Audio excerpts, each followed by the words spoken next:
Pagi ini kita akan belajar dari Kejadian pasal 28. Yaitu pasal 28.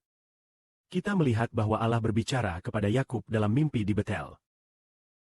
Setelah itu, pagi-pagi sekali Yakub bangun. Dan dia membuat suatu nazar. Mengucapkan suatu nazar. Ia mengambil batu yang dipakainya sebagai bantal dan menegakkannya menjadi tugu. Lalu mencurahkan minyak ke atasnya. Kemudian memberi nama tempat itu Betel. Betel artinya rumah Allah.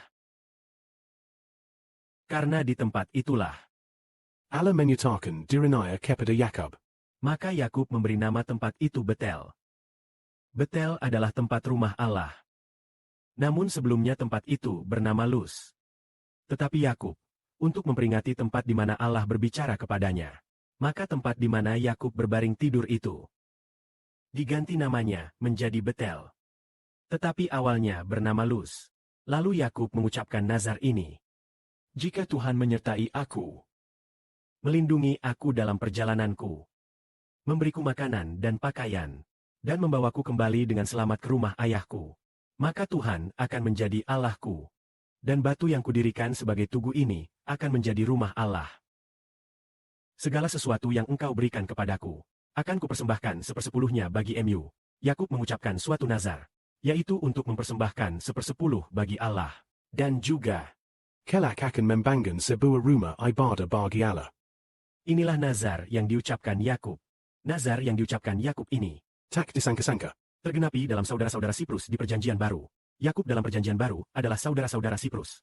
Saudara-saudara Sipruslah yang pertama kali mempersembahkan bait suci, tepat seperti yang dikatakan Yakub, bahwa tempat di mana ia menegakkan batu itu akan menjadi tempat pembangunan bait suci bagi Allah. tentu saja bait suci yang sesungguhnya kelak dibangun di Yerusalem. Benar saja, keturunan Yakub membangun bait suci bagi Allah. Hal ini melambangkan bahwa Yakub rohani, yaitu Israel rohani, kelak akan membangun bait suci bagi Allah. Lalu, dengan apa Yakub rohani, Israel, mempersembahkan bait suci kepada Allah kita. Yaitu dengan 144.000. Ditambah 24 twatwa dan saudara-saudara Siprus bersama-sama membentuk bait suci Allah. Dasar bait suci itu adalah saudara-saudara Siprus dan Tuhan Yesus Kristus. Bersama-sama menjadi dasar bait suci. Artinya, saudara-saudara Siprus mempersembahkan jemaat dalam wahyu sebagai bait suci bagi Allah. Inilah yang dimaksud Yakub pada awalnya ketika ia berkata akan membangun bait suci bagi Allah.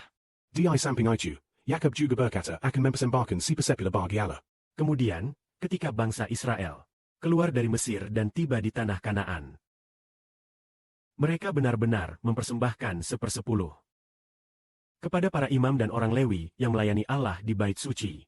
Hal ini melambangkan bahwa di bumi baru kelak, orang-orang yang memperoleh hidup kekal akan mempersembahkan sepersepuluh bagi mereka yang melayani di bait Allah, yaitu bagi anak-anak surga. Menurut Perjanjian Lama, demikianlah adanya. Namun dalam Perjanjian Baru, belum ada hukum semacam itu. Apakah perjanjian baru benar-benar mewajibkan persembahan sepersepuluh? Dalam kitab Wahyu, terdapat dua gulungan. Ada dua gulungan. Di dalam gulungan-gulungan ini, tertulis ajaran-ajaran penting yang diberikan Allah. Kemungkinan ajaran penting ini termasuk ketentuan bahwa orang-orang yang memperoleh hidup kekal di bumi baru harus mempersembahkan sebagian milik mereka bagi para pelayan surga. Kemungkinan berupa persembahan sepersepuluh. Namun mengenai hal ini, kita belum sepenuhnya memahaminya. Inilah nazar yang diucapkan Yakub.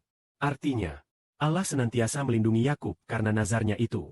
Allah mengingat bahwa Yakub berjanji mempersembahkan sepersepuluh baginya. Dan juga mengingat niat Yakub untuk membangun bait suci bagi Allah, agar bangsa Israel dapat beribadah kepada Allah di dalam bait suci tersebut. Yakub adalah orang yang tahu berterima kasih. Hormat dan kemuliaan bagi Bapa Surgawi dan Tuhan.